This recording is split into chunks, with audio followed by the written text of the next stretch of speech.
All right, traders, let's talk scope in PineScript. So what is scope? Scope can basically be thought of as territories in your code.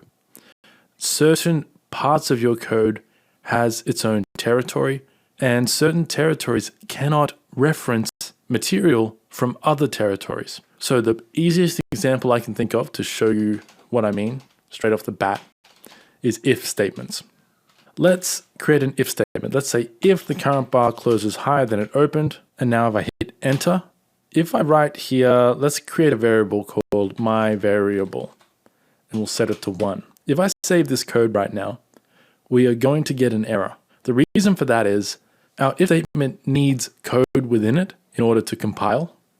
And even though it looks like this code here, this declaration of a variable, exists beneath this if statement, it technically does not belong to the if statement.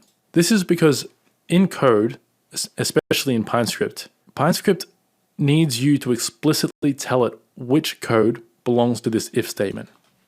In other languages, that's sometimes done using things like curly brackets, like in Java. You could do something like this, and this would compile just fine if you use the right syntax. But in PineScript, things work a little bit differently.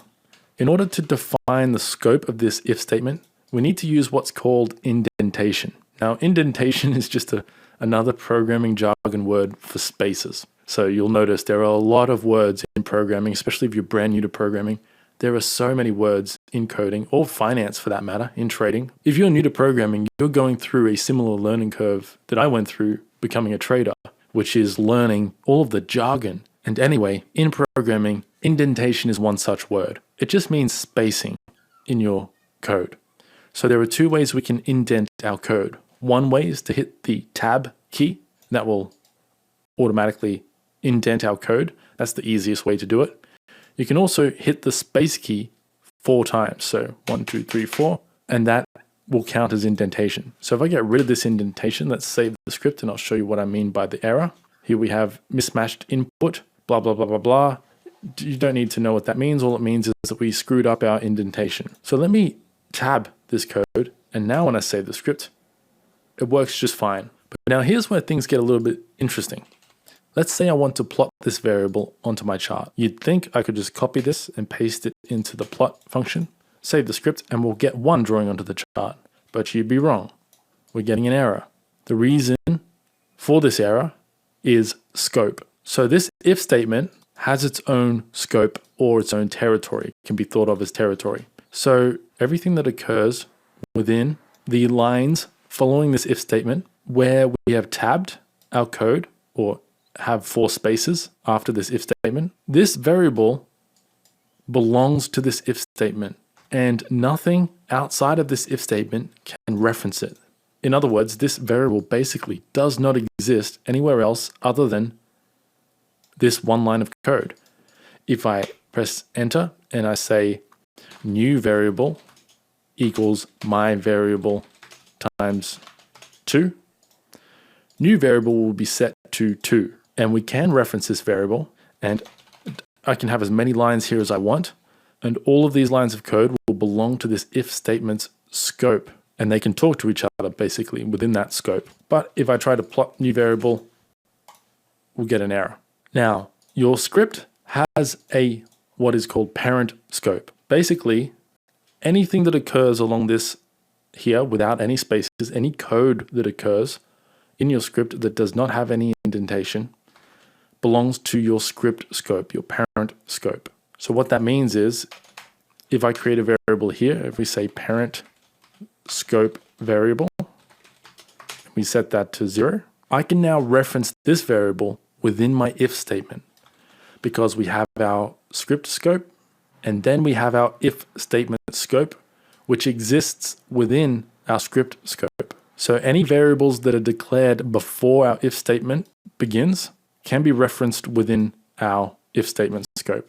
So now I could say parent scope variable is reassigned. Let's reassign this variable using the colon equals operator to new variable. And let's plot parent scope variable to the chart. Save our code. And let me turn overlay off for this script. Let me redo this, add this to chart. So now, on every bullish bar on our chart, we will be plotting 2 onto our indicator, because this if statement evaluates as true, my variable is initialized, new variable is initialized as my variable times 2, and then we assign that value to our parent scope variable. This all compiles just fine. Now, something that's important to mention is you can have multiple variables in your script with the same name. And by that I mean multiple unique variables. So if I get rid of this colon equals operator and I save my code, we're going to get a warning. And our script is going to be plotting 0 on every bar on our chart. So watch this. When I click save, we're now plotting 0 on every single bar on our chart. We have a warning down here in orange, and we are plotting 0 onto our chart, regardless of whether the bar is bullish or bearish, even though we're assigning our parent scope variable to this new variable value. The reason this is happening is because this parent scope variable here is actually a second unique variable. It has nothing to do with this variable here. What we've done here is create 3 unique variables within the scope of our if statement. And then we have our parent scope variable that exists outside of our if scope. So this variable here, this parent scope variable, never changes because we are not using the reassign operator, the colon equals. And what we're doing here is we're essentially shadowing an existing variable. That's what that warning means. So if I change my code a bit, save the script, this warning here says at line 11, we are shadowing the variable which exists in the parent scope. Did you want to use the reassign operator instead of the initialize operator? So remember, when we're creating a variable for the first time, we just use a single equal sign. But when we want to override that variable, so if I want to change this to 33, for example, now when I save the script, we'll be plotting 33 onto the chart because I create a brand new variable and then I reassign it. But this variable down here gets completely ignored by the script because it only exists within our if statement. And remember, we cannot plot or do anything with a variable that exists within our if statement, but not within the parent scope, not within our entire scope of our script. So this might be a little bit confusing, a little bit difficult to understand if you're new to programming. I would encourage you to watch this lesson a few more times and it will slowly start making sense to you. So let's get rid of this and let's reassign this. And let's get rid of this as well. And let's start a new if statement within the scope of our existing if statement. This is going to create that whole scope cycle all over again. So in this case, let's say if the current close is greater than the previous bar's high. Now when I hit tab, any code that I write here exists within the scope of our entire script. So it can reference this variable, it can reference any variable that was created before these if statements. Then we're creating an if statement scope. And then this if statement is its own scope within the scope of this if statement. So this if statement can reference these variables and this variable. So I could say here, parent scope variable. Let's create a new variable here called second scope variable. Well, technically this is a third scope variable if we count our main script as a scope. Let me set this to 3. And then let's set parent scope variable to third scope variable times new variable. And now when I save the script, we should be getting 6 plotting onto our chart because first we define or initialize our parent scope variable as 0. Then we create this my variable under this first if statement scope. Then we create a new variable, which is my variable times 2. So now we have 2 as the value of new variable. And then if the current bar closes higher than the previous bar, we create a third variable, which only exists within this if statement scope. And so now if I save the script and we go out to a higher time frame, well, let's just find a bar that closed higher than the previous bar, such as any of these bars here. Let's just look at the latest one. So this bar right here closed higher than the previous high. And so when I hover my mouse over there, we get 6 drawing onto the chart. And now these scopes apply to all blocks of code in PyScript. So if this was a for loop instead of a while loop, the scope system still applies the same way to that. So if we had a while loop here, so while x do y, the scope still applies to this while loop the same way it does to if statements. And notice these thin vertical lines drawing onto the chart. These are showing our scopes. If I indent again and we do a for I equals 0 to 10, and we had code here, what we are doing here is stacking scopes on scopes. So we have our first if statement scope, second if statement scope, our third while statement scope, and our fourth for statement scope, all existing within the parent scope of our entire script. And so this inner scope here, this for loop code, could access every scope that comes before it. Any variable created before this for loop can be referenced within this for loop, but any variables created within this for loop cannot be referenced anywhere else except for inside the for loop and inside the for loop's scope. So we could reference the for loop variable here if you wanted to.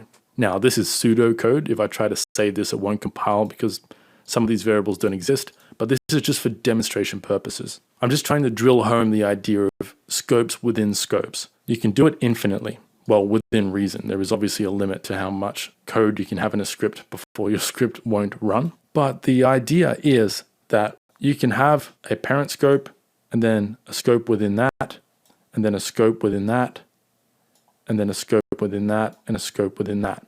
And the inside scope can access all of these other scopes, but these other scopes cannot access this inside scope. And they also work the same way with custom functions. So if I declare a custom function here, custom function, and let's say this custom function creates a custom variable which is set to 11.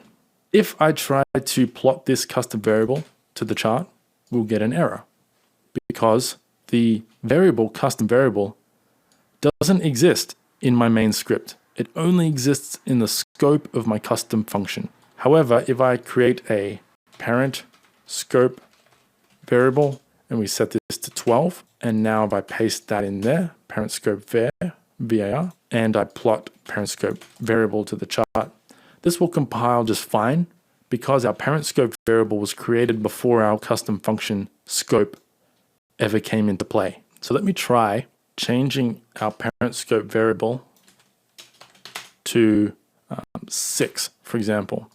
And let's see what happens here when I save my script. We get another error. This is a different error. This error is saying we cannot modify global variables. So a global variable is just a variable that exists within our script scope. So in other words, you cannot override variables that exist outside of your custom function. You can return the custom function. So I could say here, after this custom function is created, I could say assign parent scope variable to custom function, and then I could just make this custom function return the number 6. And then when I call this code, we are going to override parent scope variable with our custom function value. So now when I save the script, we'll be getting 6 drawing onto the chart.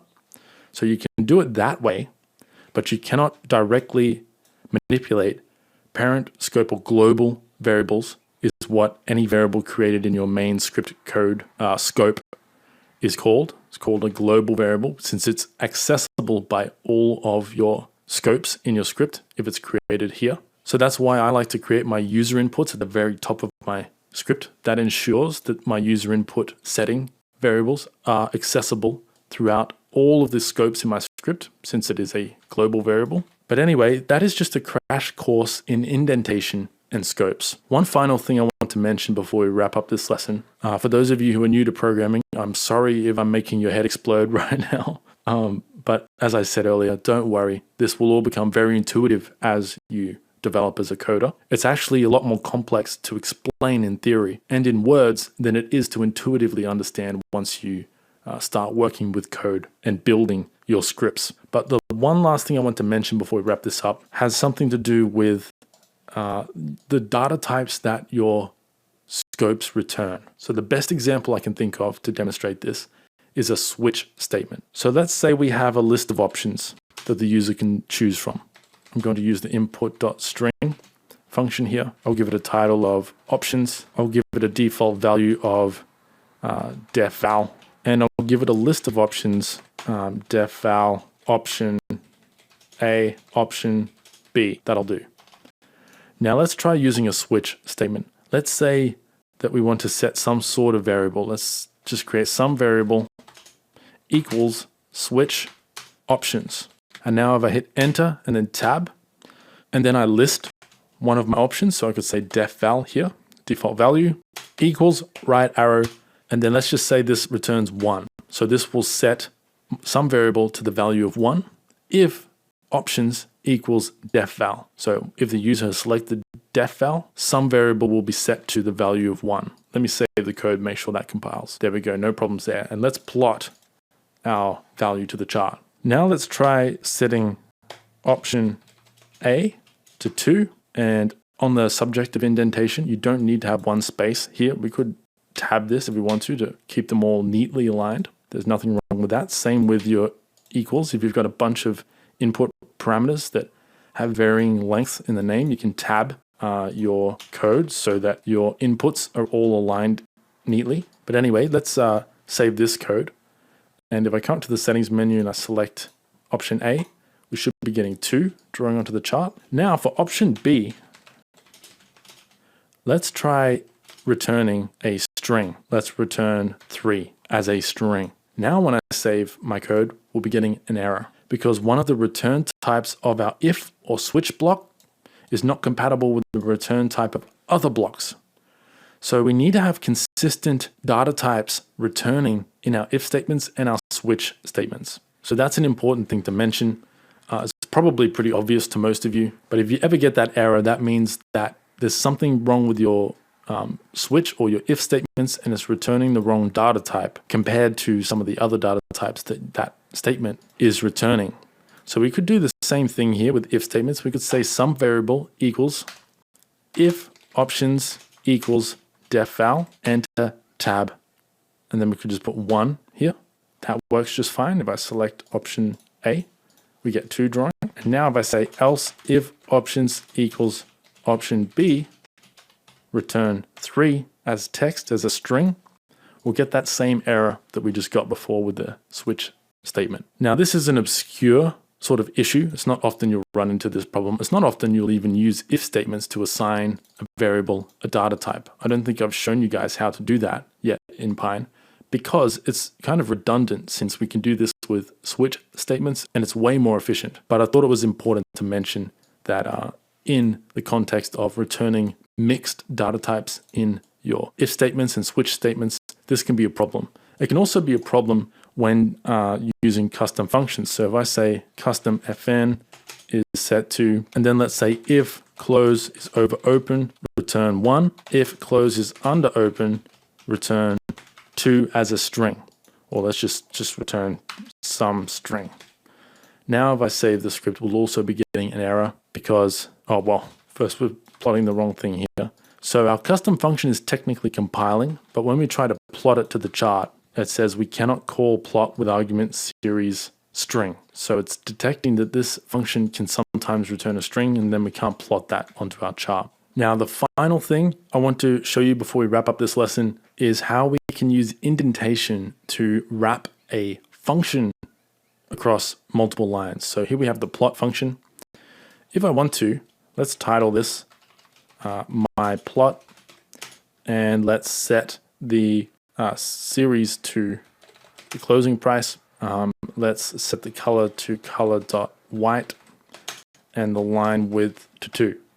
Now if I save this code, we'll be getting this white line drawing. If I'm using a lot of function parameters, if I used all of these parameters that you see down there that this plot function has to work with, depending on your screen resolution, like mine is very, very high while I'm recording the content for this course so that you guys can actually read my code. But if I write out too much code here, it's going to eventually draw off the side of my chart. And now, of course, you can use the horizontal scroll bar here to scroll back and forth if you want to, but that's not ideal when you're dealing with long lines of code. And so one other option you have is to split this function across multiple lines. The way we do that is you open your function the same way you normally would, function name, open parentheses, and then you need to hit the enter key and then the tab key and then 1 space. And now this code will compile if I save the script it will compile just fine, even though we're now on multiple lines. However, if I get rid of that last extra space I added in and save the script, we'll get an error, syntax error. The reason we're getting a syntax error is because the 4 spaces after a new line starts is basically reserved for functions, if statements, switches, for loops, and while loops, which means that the script was expecting an if statement here, or some similar statement, a for loop or a while loop.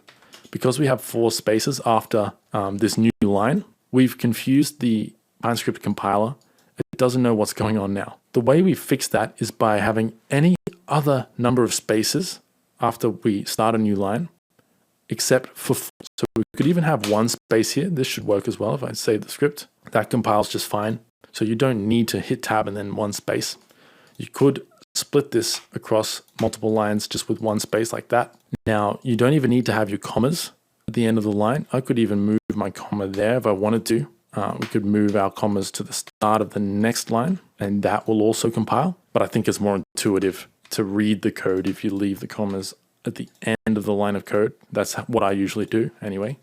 And I usually tab and hit 1 space just to make it very obvious that this is indented and belongs to this plot function. You can also move the final parentheses here if you want to, down onto the bottom line there.